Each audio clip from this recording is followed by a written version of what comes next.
Welcome to Delft Stack. In this tutorial, we will explore how to gain root access in Linux.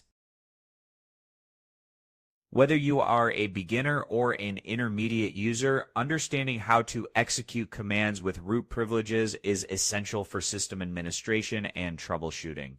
You can use the following command to temporarily switch to the root user.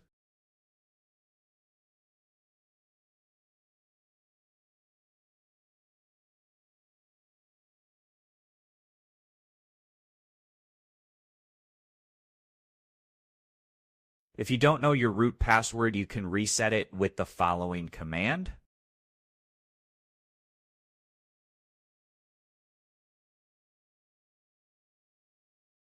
You will be prompted to enter a new password and then confirm it.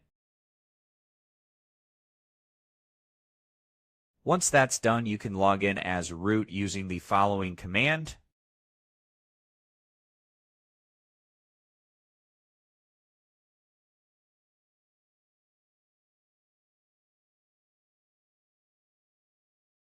Type the password you just set and you're in. Understanding how to gain root access in Linux is vital for effective system management. If you found this tutorial helpful, don't forget to like and subscribe to Delft Stack for more insightful guides.